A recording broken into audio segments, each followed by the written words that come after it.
Bismillahirrahmanirrahim. Assalamualaikum warahmatullahi wabarakatuh. Waalaikumsalam warahmatullahi wabarakatuh. Sebelum kita memulai pembelajaran, saya ingin anak-anak Kak Indra memimpin doa. Mari kita bersama membaca doa.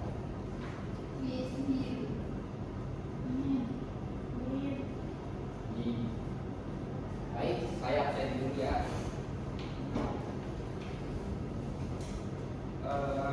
Nur Nabila, Hadir Pak. Sri, Hadir Pak. Indra, Lili, Hadir Pak. Cica, Hadir Pak. Naya, Hadir Pak. Fatmi. Hadir. Baik, jadi anak, hari ini kita akan mulai belajar untuk menjadi penulis cilik, atau kita akan belajar menulis tentang cerita fiktif. Ada yang tahu apa pengertian dari cerita fiktif? Secara garis besar, cerita fiktif adalah cerita yang dibuat oleh pengarang yang tidak benar-benar berdasarkan kisah nyata atau kenyataan. Cerita fiktif seringkali mencakup unsur-unsur intrinsik yang akan kita pelajari.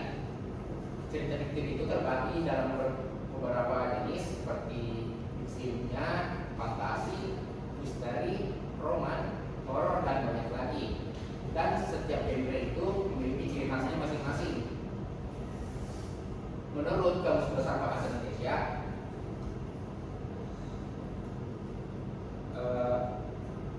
fiksi bermakna cerita rekaan berupa roman, novel, dan sebagainya. Sedangkan cerita fiksi dalam buku Alif Cerdas untuk Sekolah dasar itu bermakna cerita yang tidak nyata dan bersifat khayalan atau imajinasi sesuai dengan imajinasi sang pengarang.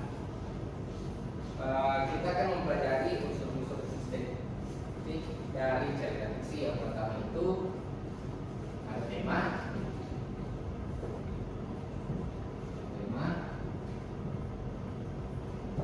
Yang kedua, tokoh.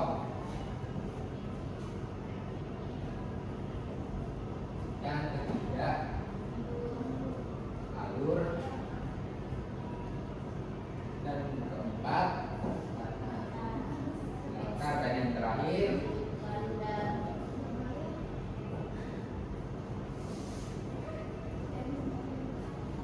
sudut pandang. Bagi anak-anak, di sini kita akan mempelajarinya satu persatu, dan nanti ada tugas untuk kalian kerjakan secara berkelompok.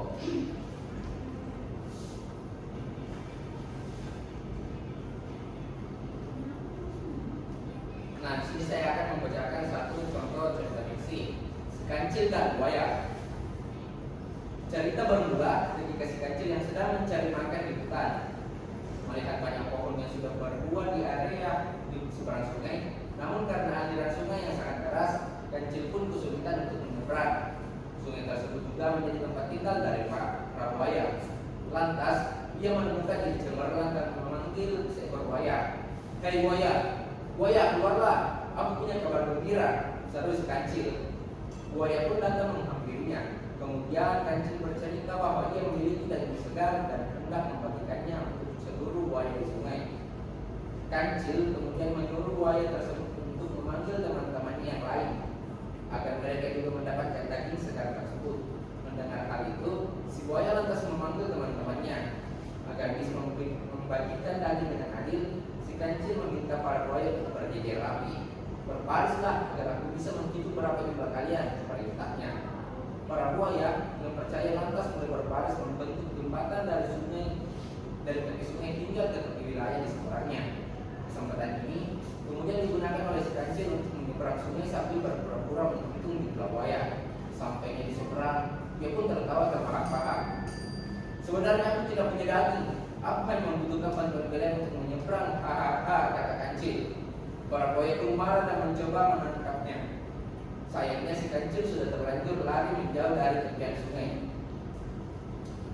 Anak-anakku, saya ingin bertanya, di sini kita akan mencari sama-sama Yang pertama itu apa tema dari cerita tersebut?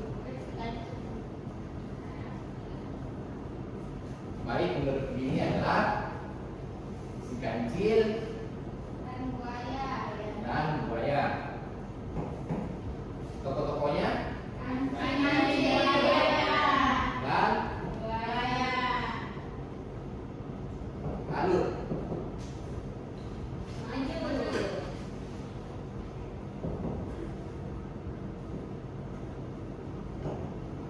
Datangnya di mana?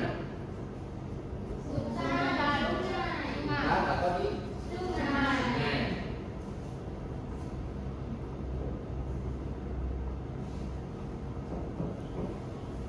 Nah, ada yang mengerjakan itu sudut pandang. Di sini di cerita si kancil dan buaya itu menggunakan sudut pandang orang bertiga. Karena di sini dia menceritakan tentang bukan dirinya, tapi menceritakan tentang orang lain ataupun tokoh lain. Kemudian untuk tugas berikutnya saya membagi kalian dalam beberapa kelompok. Kelompok di sini kelompok 1, 2, 3 dan 4. Di kelompok 1 saya akan membagikan satu cerita baru.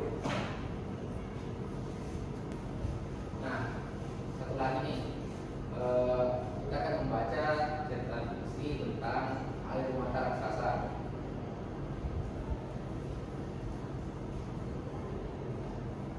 Desa Juan sudah lama dilanda kekeringan. Tanaman-tanaman tidak dapat tumbuh. Akibatnya penduduk desa Juan menderita kelaparan. Mereka tidak tahu harus berbuat apa. Di desa itu tinggallah seorang pemuda kuat bernama Tan Nien. Dia memikirkan berbagai cara agar kekeringan ini segera berakhir. Pada suatu hari, aku ingat dulu aku pernah memulung raksasa di Gunung Pen. Gumam Tan Nien gembira. Tan Nien memulung raksasa itu karena raksasa itu senang mencuri gula di rumah dulu. Raksasa itu suka sekali makanan manis. Tan Nien lalu mengumpulkan penduduk dan menceritakan rencananya. Itu tidak mungkin.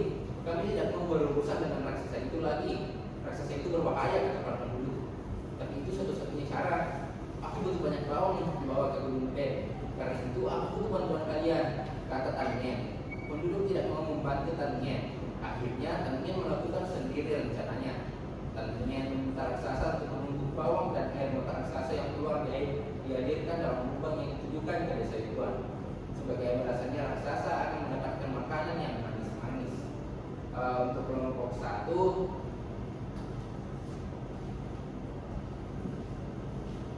ini coba kelompok 3 dan kelompok 4.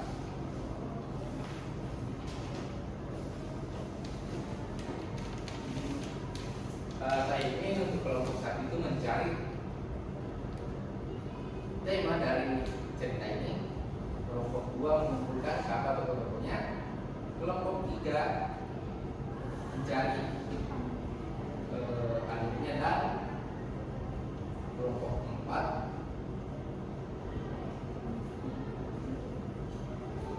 akan mencari latarnya. Saya beri waktu 5 menit untuk kalian kerjakan.